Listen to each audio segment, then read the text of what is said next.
السلام عليكم ورحمة الله وبركاته. انت دمتي لو نحرز امتحان إلى عافية مرادكم مراد خير لله سي آمين.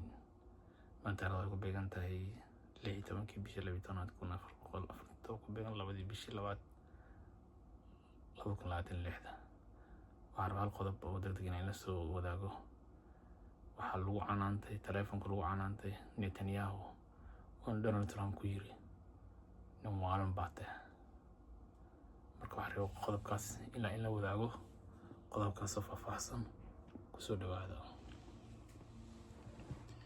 waxaa la sheegayaa in madaxweyne Donald Trump uu si kulul u canaantay ra'iisul wasaaraha Israa'iil Benjamin Netanyahu intay ku wada hadlayeen telefoonka hogaamiyaasha kadib hanjabaad Israa'iil ay ku sheegtay inuu duqeyn karto magaalada Beirut dalka Lubnaan. sida ay sheegayaan laba mas'uul oo Mareykan iyo ilo xog yaal ah oo soo xiganaya warbaahinta Axios.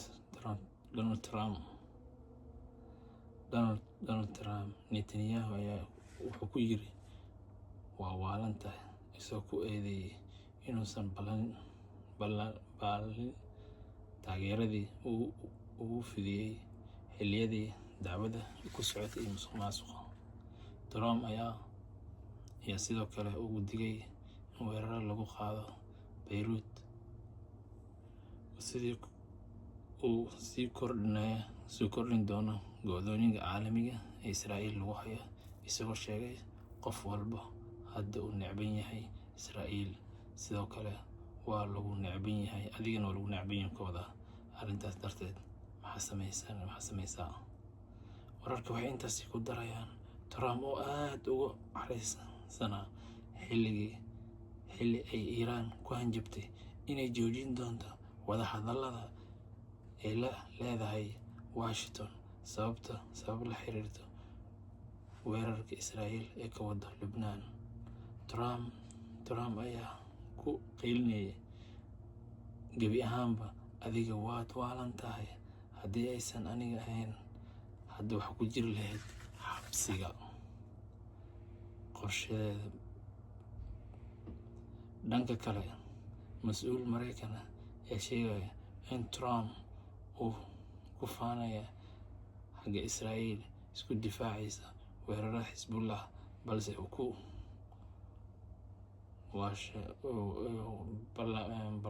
ballameen ayna dhaheen ana mowqifkeena isma bedela waa sidiisii.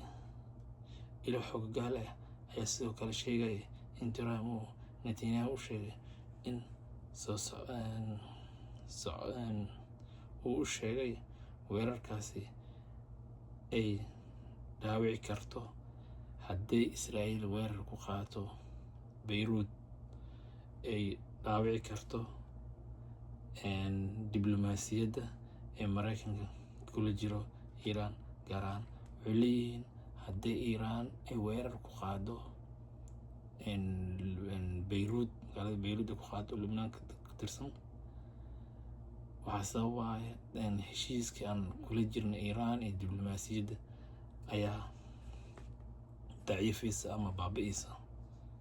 Iiraanna gaar ahaan qorsheynaysa inay lagu doonayo in lagu soo afjaro dagaalka Lubnaan. Iiraan waxay rabtaa inay dagaal la soo afjaro Lubnaan dagaalka laga daayo. Israa'iilna taas ma rabto, marba meel wax ku tuuraysaa. dhanka kale Israa'iil mas'uul ayaa sheegaya in Tel Aviv aysan hadda qorsheynin